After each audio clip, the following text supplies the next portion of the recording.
viagem de Laika para a órbita da Terra foi um marco na história humana.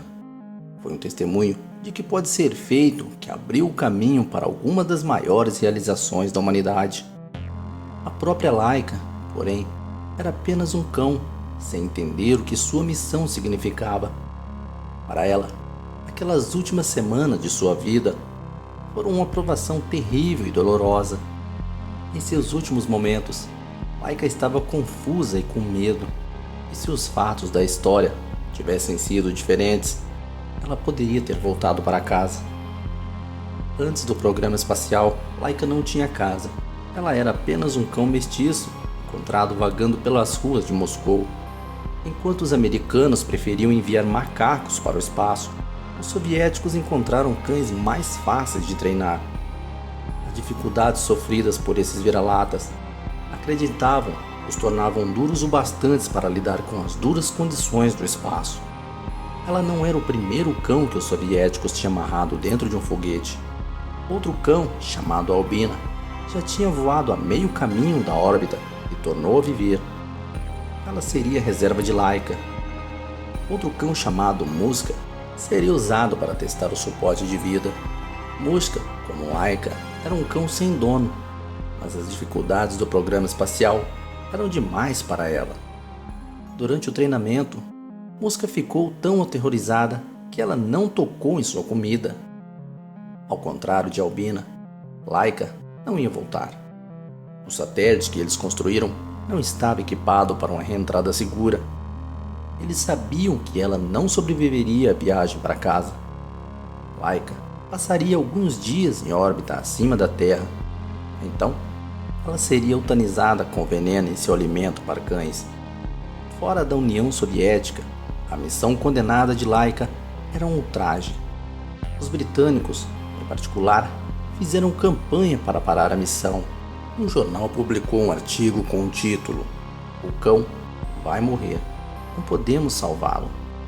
A Sociedade Real para a Prevenção de Crueldade contra os Animais pediu às pessoas para chamar a embaixada soviética e reclamar. Outros mantiveram um momento de silêncio. Todos os dias, às 11, protesto em silêncio. Os soviéticos não entendiam por que estavam chateados. "Os russos adoram cães", responderam eles em um comunicado. Isto foi feito não por causa da crueldade, mas para o benefício da humanidade. Laika, no entanto, pode ter sido escolhida por causa da crueldade da missão. Segundo alguns, Albina foi a primeira escolha, mas ela foi mantida no chão por respeito. Albina já tinha feito seu trabalho. Laika entrou no espaço para que Albina pudesse viver. A morte de Laika era evitável. No plano original, Laika devia voltar para casa. Os soviéticos haviam se vangloriado de ter todos os confortos necessários para sobreviver e voltar para casa em segurança. Tudo isso mudou, porém, por causa de Khrushchev. Ele considerou a jornada de Laika como um pedaço de propaganda. Ele queria que Sputnik 2 decolasse no 40º aniversário da Revolução Bolchevique. Ele ordenou os cientistas apressar o trabalho para que ele pudesse obter o direito de data. Os planos originais para uma missão de retorno tinham de ser desmantelados. Os cientistas agora tinham 4 semanas para fazer a primeira espaçonave capaz de enviar uma coisa viva para a órbita. Foi tempo suficiente para fazê-lo, mas não o suficiente para fazer um que poderia voltar. Todas as tradições desenvolvidas em tecnologias de foguetes foram jogadas fora, disse um dos cientistas. O segundo satélite foi criado sem design preliminar ou qualquer tipo de design. Sputnik 2 era um pouco maior do que uma máquina de lavar. Por dentro, Laika nem sequer tinha espaço suficiente para se virar, e para ter certeza de que não o faria, ficaria acorrentada em um único lugar. Teria liberdade para sentar e deitar-se e não fazer mais nada. Para preparar Laika e os outros cães, foram colocados em gaiolas cada vez menores. Ela ficaria trancada em condições claustrofóbicas por até 20 dias. Então, ela seria puxada para um espaço ainda mais apertado. Presos nas gaiolas, os cães tornou-se constipados. Recusaram-se a aliviar-se, mesmo quando os cientistas os alimentavam com laxantes. No dia anterior ao lançamento, o Dr. Vladimir Yazdovsky trouxe Laika para casa. Durante as últimas 4 semanas, ele estava mais perto dela do que ninguém. Ele havia liderado a equipe que escolheu Laika nas ruas. Ele a treinara e ele tinha escolhido pessoalmente para ir para o espaço. O doutor trouxe para casa para que seus filhos pudessem brincar com ela. Por um último momento, antes de seu último dia na Terra, eu queria fazer algo legal para ela, disse o doutor. Ela tinha muito pouco tempo para viver. Pela manhã, ela seria colocada em um foguete e enviada para o espaço e nunca mais voltaria, disse o doutor. Então, o doutor a trouxe para ser lançada ao espaço. A equipe disse adeus. Depois de colocar Laika no recipiente e fechar a escotilha, eles a beijou no nariz e desejou-lhe boa viagem. Laika não foi lançada naquele dia. Durante os 3 dias seguintes, ela foi aterrada dentro da espaçonave esperando na Terra. Havia um mau funcionamento que teve que ser reparado e assim, Laika foi mantida em temperaturas congelantes. Era incapaz de se mover. Os cientistas fizeram o seu melhor para cuidar dela. Uma mangueira de um aparelho de ar-condicionado foi montada para mantê-la aquecida. O doutor mandou os seus homens mantê-la constante. Finalmente, em 3 de novembro de 1957, Laika decolou. Enquanto a espaçonave saía da Terra para o espaço, Laika entrou em pânico. Sua frequência cardíaca e respiratória acelerou numa velocidade de até 3 vezes o seu ritmo normal. A pequena Laika, um cão pequeno e confuso, tentava entender o que estava acontecendo com ela. Quando Laika ficou sem peso, ela começou a se acalmar.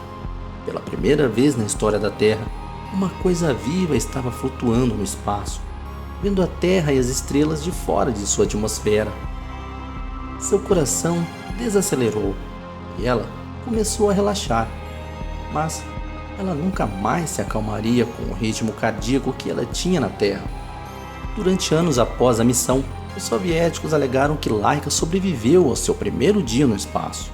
Eles alegaram que ela andou em órbita em torno da Terra por dias.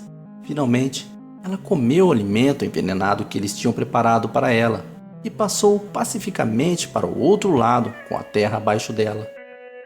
A verdade não saiu até 2002, quando um dos cientistas, Dmitry Malachekov, revelou o destino brutal em que Laika realmente se encontrou. Laika morreu dentro de 7 horas, em algum momento durante o seu quarto circuito ao redor da Terra, em dor excruciante. O sistema de controle de temperatura no satélite, apressadamente construído com defeito. O ônibus começou a ficar mais quente e mais quente, logo passando a 40 graus Celsius e subindo em sufocantes extremos. Laika, que se acalmou quando ficou sem peso, começou a entrar em pânico mais uma vez. Na Terra, Laika tinha manipuladores que acalmavam quando o treinamento se tornava estressante. Agora, porém, aqueles cientistas só podiam observar as informações. Eles viram Laika, seu coração batendo mais rápido e mais rápido, até que eles não poderiam fazer mais nada. Após 5 meses orbitando a Terra, o satélite que se tornara o caixão de Laika caiu na Terra. Ele se espalhou pelo céu enquanto pessoas ao redor do mundo observavam, criando um pequeno pânico nos Estados Unidos. Laika e a cápsula se desintegraram quando correram em direção à Terra. Seu corpo nunca tocou o chão. Muska, o cão que havia sido mantido na Terra como um cão de controle, seguiu Laika para o espaço um pouco mais tarde. Ela foi enviada em um foguete com uma coleção de cães cobaias, ratos, moscas de frutas e plantas, destinado a estudar os efeitos da radiação cósmica. Muska devia voltar para casa. Durante a reentrada, no entanto, o reto foguete destinado a retardar o seu artesanato para baixo funcionou mal. Ela caiu da trajetória e começou a bater para baixo em direção à Terra. Os soviéticos não tinham como saber onde ela iria aterrissar, e eles temiam que fossem em mãos americanas.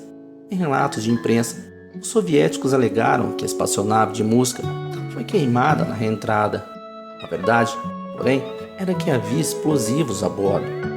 temendo que seus segredos iriam parar em território inimigo, os cientistas soviéticos detonaram a nave, mantendo todos os animais a bordo. Quanto mais tempo passa, mais sinto, disse Oleg Gazenko, um dos cientistas da equipe. Nós não deveríamos ter feito isso. Não aprendemos o suficiente da missão para justificar a morte do cão. Sua viagem ao espaço era mais simbólica do que científica. Provou que uma coisa viva poderia ser enviada para o espaço e não sobreviver. E mais importante, que os soviéticos poderiam ser os primeiros a fazê-lo. A decisão de não trazê-la de volta, porém, pesava sobre o grupo e o público. Um cientista polonês chamou sua morte indubitavelmente uma grande perca para a ciência. Laika, no entanto, revigorou a imaginação de um mundo para a viagem espacial. Ela abriu o caminho para o futuro da viagem espacial. Menos de 4 anos depois de seu lançamento, Yuri Gagarin se tornaria o primeiro homem no espaço e ele viria para casa em segurança. Mas e você? O que acha? Foi crueldade animal? Ou apenas para o bem da humanidade? Deixe seu comentário, dê joinha no vídeo e inscreva-se no canal.